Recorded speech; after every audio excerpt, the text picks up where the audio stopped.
you guys. So this is my first broadcast with Periscope, so I don't know what I'm doing, and that's pretty cool.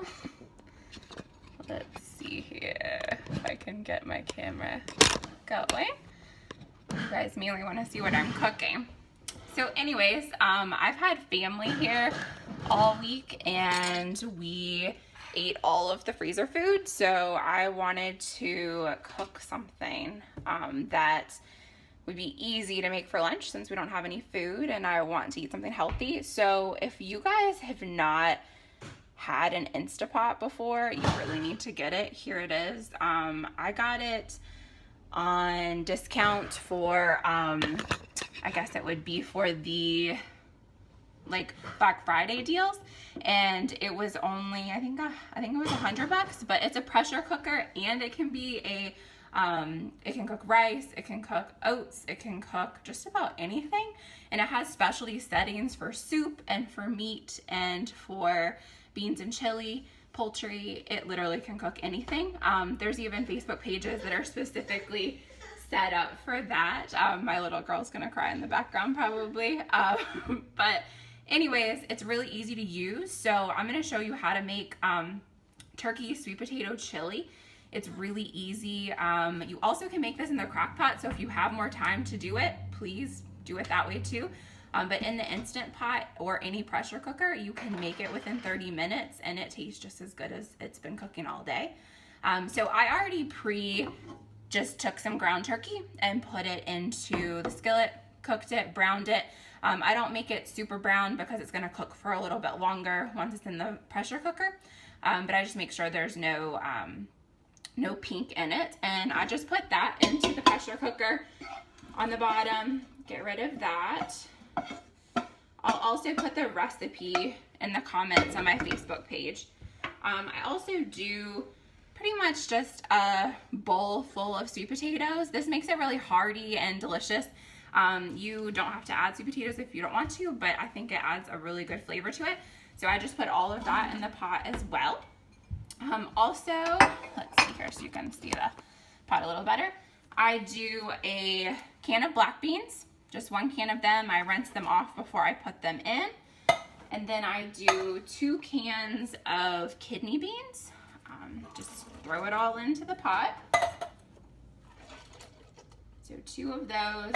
I do 1 can of the diced tomatoes. I do the no salt added, but you can get whichever kind works for you. Come here, Lily. You want to see too? We were up all night thanks to little Miss Lily. She doesn't feel so good. Can you say hello? Can you say hey?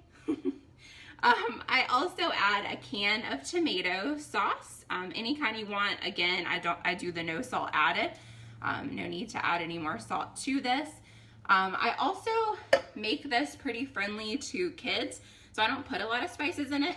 You can add more spices to your taste if you want to, but she likes to eat it, and so I like to make it pretty plain. I also add, like, you can add as much as you want. This is probably about a cup of frozen corn. Just toss that in there as well. Get all that out. And then from there, it might be helpful to have our chili powder. I do add a little bit of just regular chili powder. I do prefer to make my own chili powder when I can. You can use cumin and some other spices. But today we're being fast and efficient. So I just sprinkle a good amount of this in there. Sometimes I will taste it once it's finished, especially when I'm doing it in the slow cooker, and make sure that it has enough flavor. But really with the sweet potatoes and the tomatoes, it really starts to cook really well together. So that's probably about how much I usually put. A little bit of pepper. You can use ground pepper, regular pepper. And then just a little bit of sauce, and then we're just going to mix it up. And we're gonna put it on the bean and chili cycle. And then in 30 minutes, it's going to be done like it had been cooking all day. I make this all the time and have it for lunches. It's really easy to eat for lunch. My husband likes to take it with him. We freeze it, so for the Healthy Freezer Meals Challenge group that me and 2 of my friends do, it's really nice to freeze this as well. You don't even have to cook it beforehand. You can just put it all in a freezer bag ahead of time and then throw it in to cook when you're ready. You also can just freeze portions that you've cooked previously. Like this, I obviously will not eat the whole pot, so we'll probably eat on it some tomorrow, and I'll freeze some of it as well.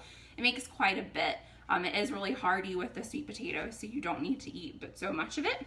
And then I like to top it once it's come out with Greek yogurt. This is a really good Greek yogurt in Seattle. It's my favorite. It's just plain.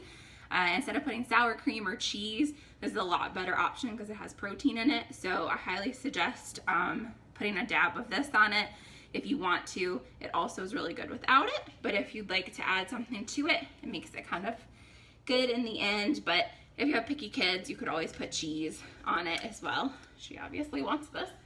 Let's see here. So all we do for the Instapot is just put it on like you would a pressure cooker. It's pretty simple. You want it to be sealed instead of venting. This is something I learned the hard way one time when I left something to cook. So make sure that you have it on the sealed section. And then literally all you do is press the bean and chili, and it heats up the pressure. It takes a little over 30 minutes because the pressure has to rise, which can take anywhere from 5 to 10 minutes. But at the max, it's gonna take 40 minutes. And then you release the pressure and your food is ready. So that's a quick tutorial on how to make some pretty good sweet potato turkey chili. She's very grabby. In the Instant Pot. You also can do the exact same recipe in a crock pot and the exact same thing for a freezer bag to put in the freezer. So hope that was informative for you guys, and let me know if you have questions. You can follow me here at Emerald CTY Roots. You can also follow my blog and find me on Facebook at Brooke Markovichis. I look forward to hearing how you liked this. Thanks. Have a good day, you guys.